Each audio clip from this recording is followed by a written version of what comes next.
It is the source of an intense amount of pain and suffering. But sexual violence in the AAPI community is often overlooked and often underreported. Tonight, we investigate new efforts to support survivors and help them share their stories. Here's our senior investigative reporter, Bigad Shaban. Irene Cho spent years holding on to a secret she so desperately wanted to let go. I could not hold it any longer. And so I knelt down and I prayed, and I cried for the first time in 3 years. That's when she finally released her tears. But it would be another decade before Irene ultimately shared her story publicly. It all dates back to her freshman year in college. At just 19, she was raped by one of the pastors of her church.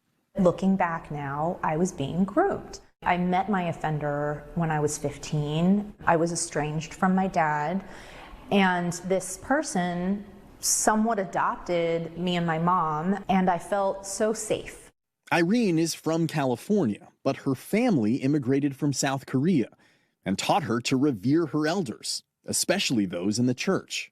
Being part of the AAPI community, I do cherish how we respect our elders, but I do not cherish how that is used and to manipulate young people to simply obey without question. You believe that's how your abuser was able to prey on you? Oh, absolutely. Absolutely. I didn't want to bring shame upon him, which is so stupid now, as I look back, and I don't mean that insulting me or degrading me, but I, again, wish I could shake my young person to say, you matter more than he does. Your dignity matters. 1 in 6 Asian American and Pacific Islander women in the U.S. reports being raped in her lifetime, according to surveys conducted by the CDC. That's up 8% from just 5 years earlier. So what's behind the increase? Well, the rise in anti-Asian hate may certainly have played a role, but in more ways than you may realize. California recently saw hate crimes against Asians spike more than 177%. This is a movement. But that extremism also spurred communities nationwide to stand alongside Asian Americans. Stop Asian hate!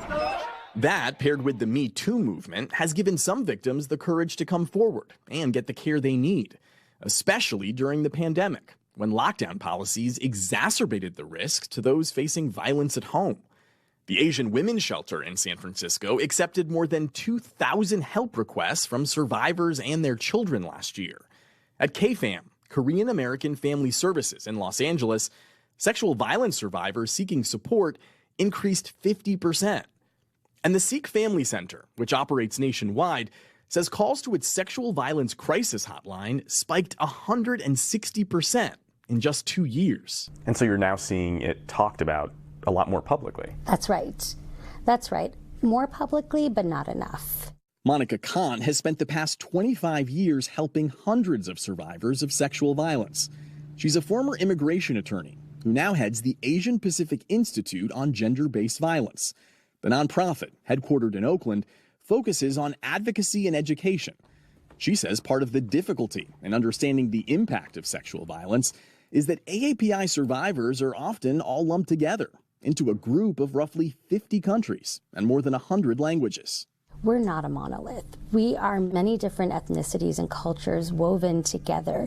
And so when you create a perception with broad strokes, you're missing some of the nuances happening. It's really only telling part of the story. That's right. You're only talking about part of the story and really erasing the rest of it.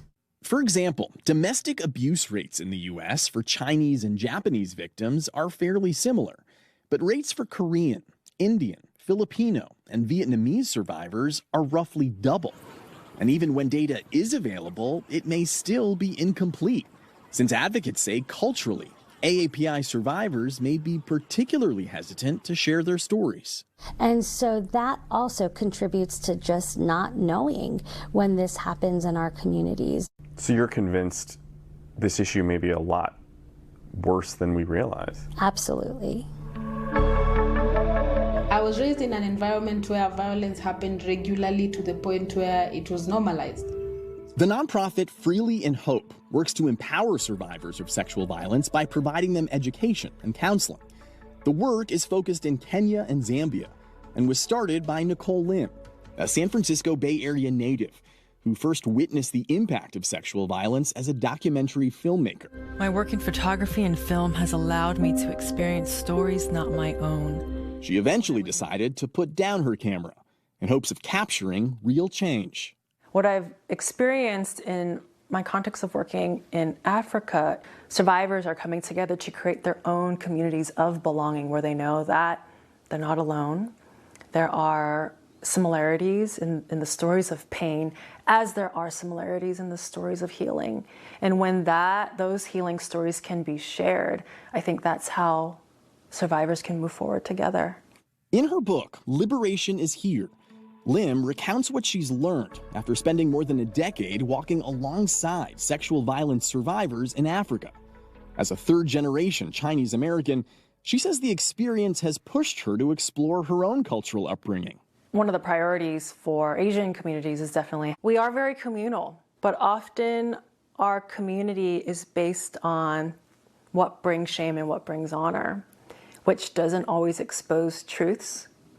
And I think that's the gift of storytelling. When we can tell our stories from our own nuanced perspective, that's where healing can begin, and that's where we can identify with other survivors as well.